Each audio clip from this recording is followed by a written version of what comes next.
More than 2,800 workers will get the pink slip in the next 12 months over at Microsoft. That brings the total number of planned job cuts to around 4% of their workforce. Joining us now to break it all down is Mike Snyder. He's the tech editor over at USA Today. And, Mike, back in May, the company announced 1,800 or so job cuts at its mobile facility in Finland. These new job cuts are on top of that. What businesses are these cuts coming from, and perhaps what's the reasoning behind it? Well, Microsoft said in an SEC filing that these jobs deal with smartphone hardware and they deal with sales. So I think what you're seeing is the final clearing out of Microsoft's attempt to be a consumer smartphone hardware maker, and it's going to focus on software. All right, so the software is a key part of this. There's an integration plan back in the day about integrating Windows-type operating systems across all of their different devices. We've got this Windows 10 idea now, this operating system. Is the operating system right now viewed to be a success? And what does ditching the mobile platform, at least on the smartphone side of things, mean for its plans for Windows 10 going forward? Well, I think Microsoft would definitely say Windows 10 is a success, and many Wall Street analysts also say that. They've got 350 million devices on Windows 10 right now.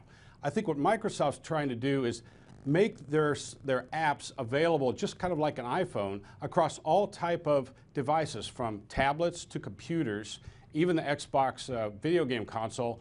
Part of this could make their platform be more palatable to the enterprise consumer. They're going to focus on businesses now. All right, so we know that Microsoft is a very, very large entity. What's the company's particular sweet spot, if it's got one? What's it doing well? Where is it humming? Where is it moving and firing on all cylinders?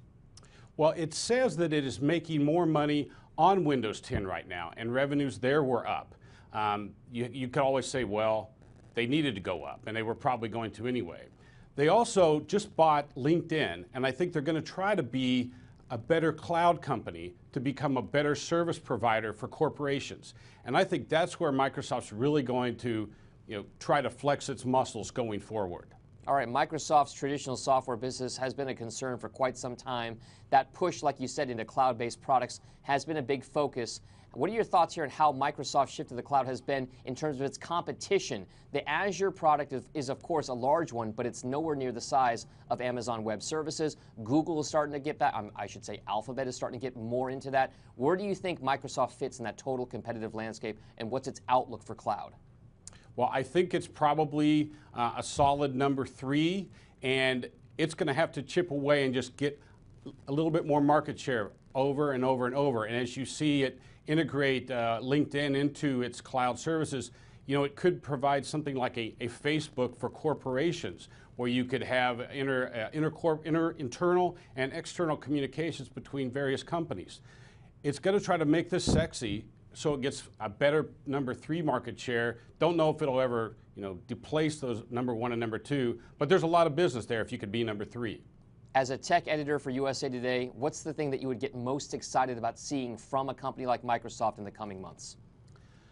Well, as a gamer, I'm looking forward to new video games and VR, with and HoloLens and things like that. But as a worker, I'm really interested to see how they can have a better workplace experience, where if I don't know how to use Excel or Word, they have an app right on there that teaches me how to do what I need to do.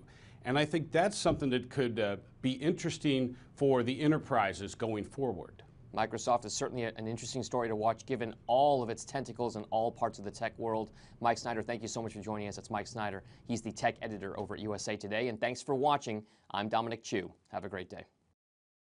Hey CNBC fans, thanks for checking out our YouTube channel. Here you're going to find videos packed with all of the information that you need to be smarter about your finances. You can subscribe by clicking right here, and click on all the videos around me or the eye right here to watch the latest from CNBC. Thanks for watching.